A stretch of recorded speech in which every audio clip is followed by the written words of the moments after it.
All right, this is Sports for Real.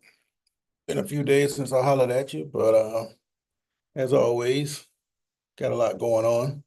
And I want to start out by talking about what happened yesterday over there in Dublin, Ireland. And in order to do that, let me get everything all lined up here and share my screen with you. And what you're seeing here is a celebration that took place on the field in Ireland, and that is the Georgia Tech Yellow Jackets. And they just kicked a game-winning 44-yard field goal to beat Florida State 24-21. Massive upset to some because they were a 11 and a half point underdog. Underdogs, I suppose, to win opening games of the season, right? Well, somebody forgot to tell Georgia Tech all the hype was on Florida State because of all the transfers that they got in and what happened to them last year after their quarterback Jordan Travis got hurt, which eventually caused the playoff committee to keep them out of the playoffs. As cruel as it may have been to Florida State, it probably was the best thing because what you saw when Georgia demolished them, even though they were minus probably half their players, they were going to suffer a rough fate in the playoffs just like that because they didn't have a quarterback who could come in and pretty much do the same thing that Travis has done.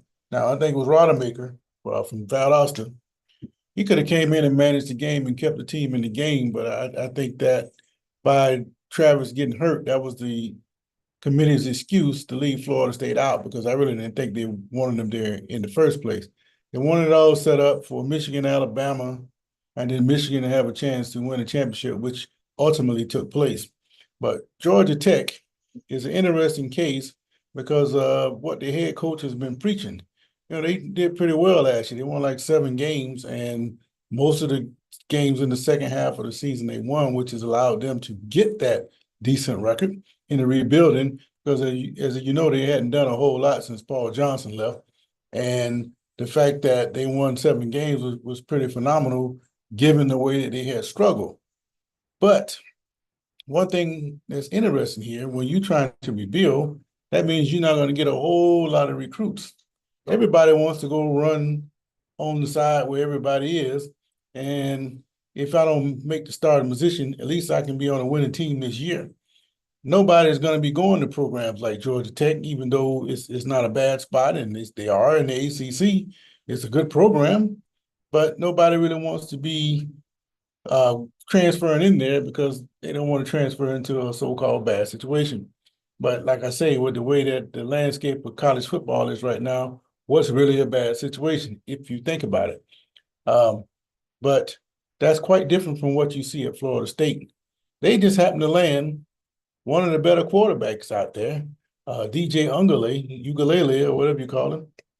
And he trotted on and he brought all the expectations of Florida State, who was supposed to blow out the Yellow Jackets. They even had the governor fly over there to go see this whipping that they were going to put on Georgia Tech, but it never materialized. Florida State took the ball opening kickoff, stuck it right down Georgia Tech's throat. But after that, a whole lot of adjustments were made. And what you saw was Ugalele facing pressure all night.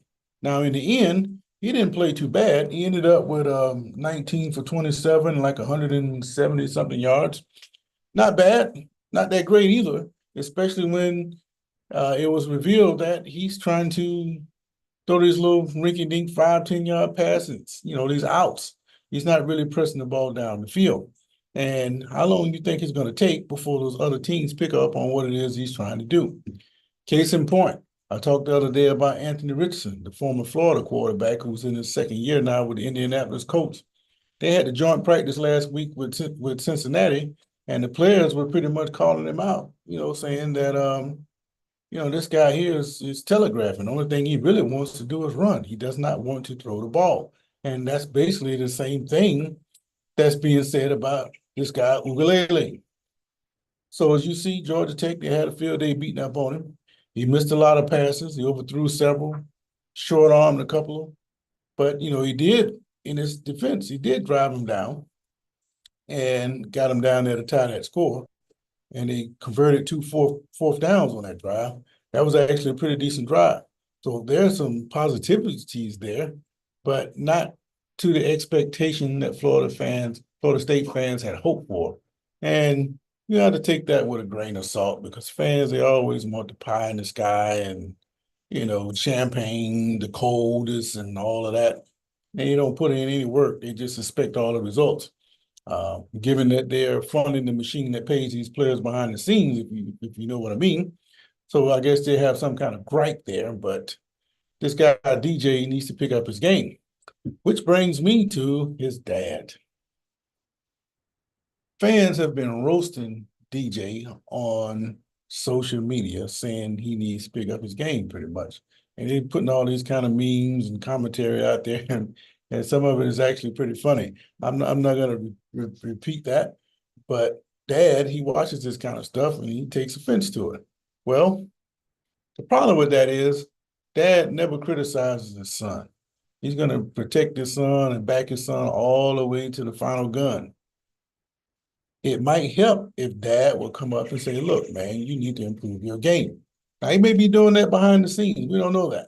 But on social media and out in public, all he's doing is saying that stop criticizing my son. He is beyond that. Criticize the coaches, and that's what he's done. He's criticized Norvell. He's criticized the offensive coordinator. He's talking about the defensive linebackers over at Florida State. Everybody, anybody can get the blame except his son. And that's not always a good thing. And because of that, it's why you lead to certain situations. This is not DJ's first team. If you recall, you started out with Clemson. And if you look at this picture here, this actually was against Georgia Tech. He didn't have a good game that day, and Georgia Tech knocked him off. So it might be best if DJ stay away from Georgia Tech because it don't tend to work out too well for him. But yeah, he stayed at Clemson for 3 years. And then when things didn't go as great as he thought they would, he decided to transfer out west to Oregon State. Had a decent career at Oregon State, threw for like 2,700 yards. And after being on a downslide at Clemson, he kind of like boosted his career a little bit at Oregon State. So much so that he felt like, well, maybe I need to go back to the East Coast to prove myself, to show people that what I did at Clemson wasn't a fluke. So lo and behold, he comes back to Florida State and he runs into Georgia Tech again, and this is what they had for him. So now the question is, what are you going to do now? Good thing about Florida State, or good thing for Florida State, is that the playoffs are now expanded beyond 4 teams. They'd be 12 teams. You can still make the playoffs as the conference champion. Wasn't guaranteed before to make the playoffs as the conference champion, but now you're pretty much guaranteed to make it as a conference champion. If you one of the top 4 highest rated conference champions, then you will host, you will have a bye. And if you're the 5th rated conference champion, you at least have 1 home game in the playoffs. So that's not a bad deal. So if Clemson is degrading like everybody say they are, Florida State can rebound and they can actually bounce back and win the conference. And, we'll forget about this game over here in Dublin. But it's going to take some improved play by the quarterback. And they need to get that running game going because they're supposed to have some of the best running backs in the country.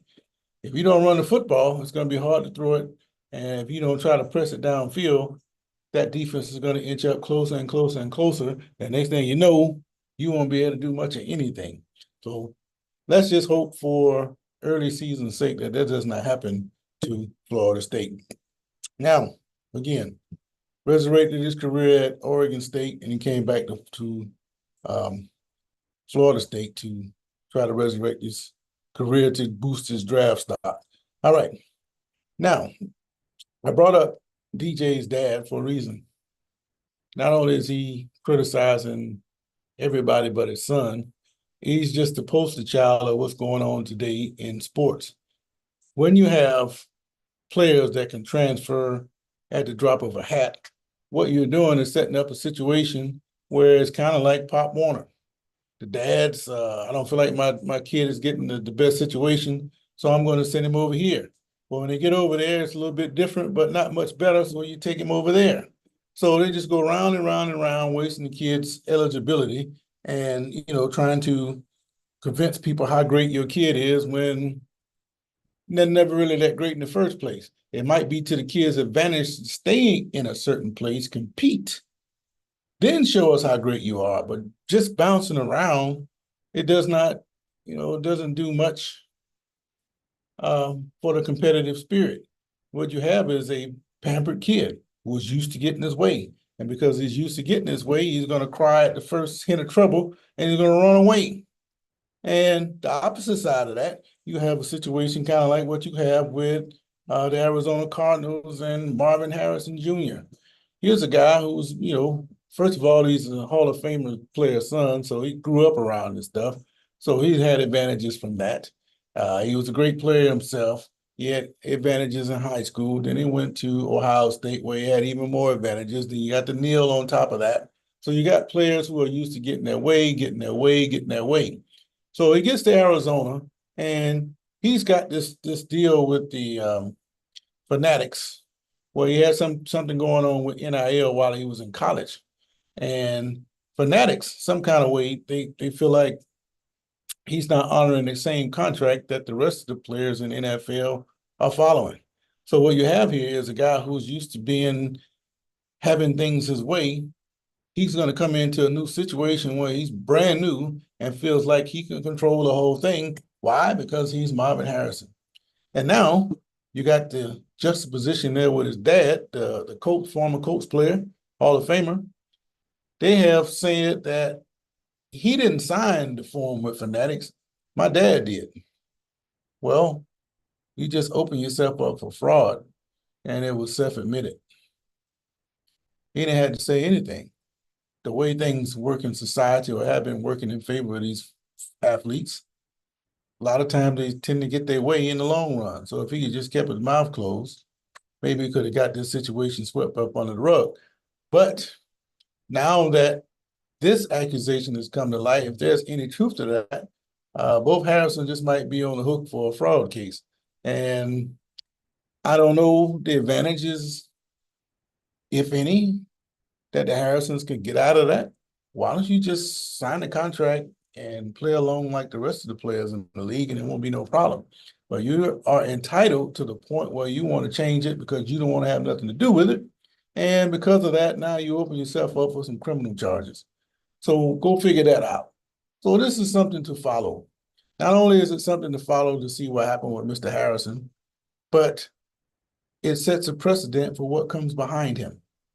And then the NFL, who's used to operating a certain way, and now getting these players coming in who's already made some money on the NIL game in college, they have a completely different outlook than what they had before.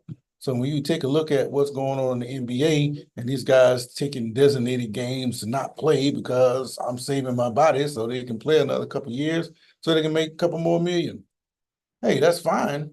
But the problem is the fans, they didn't pay their money so they can watch you sit on the bench. They come to see you play. I've known a lot of kids, they put a date on the calendar.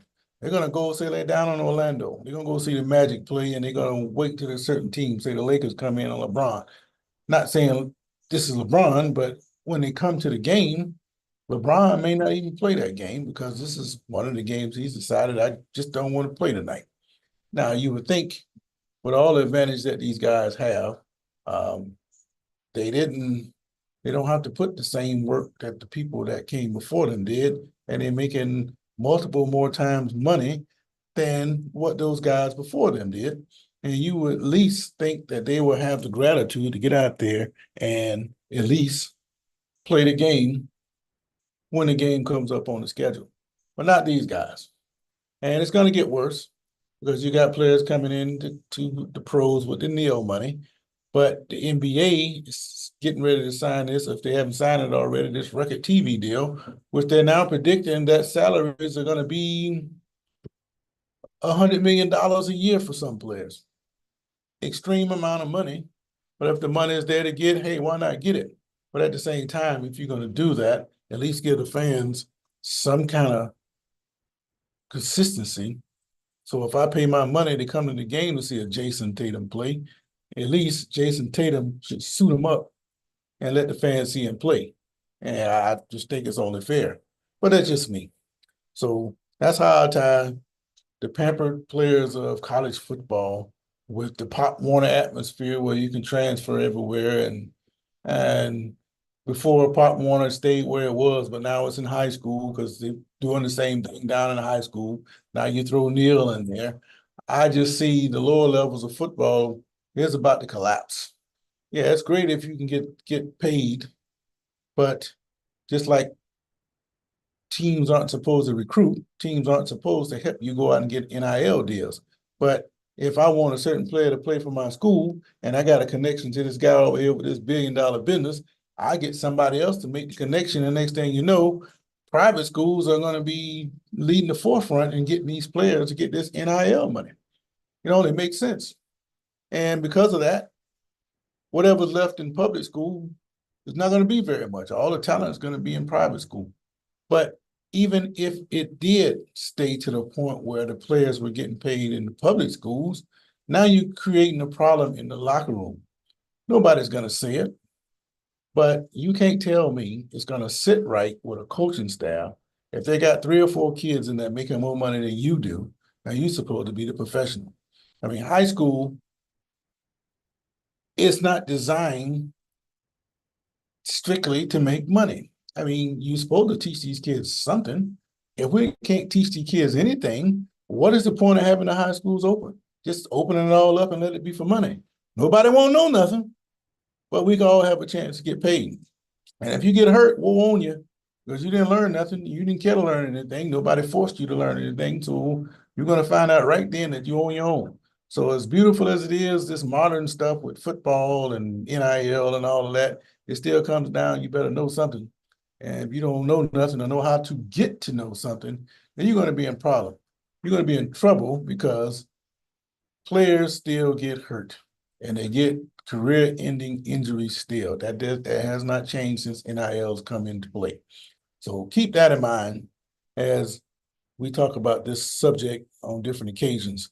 But just to recap, Georgia Tech with the wild celebration after knocking off Florida State in Dublin yesterday as a 11-point underdog. And it's mainly an upset because Florida State fans and college football world had high hopes that DJ Ugalele will come in and take Florida State back on the same journey or level they were on last year before Jordan Travis got hurt. And like we said, this is not his first team. This is the first time he played. The last time he played Georgia Tech when he was at Clemson, they tried to kill him, bag him up. Then he went to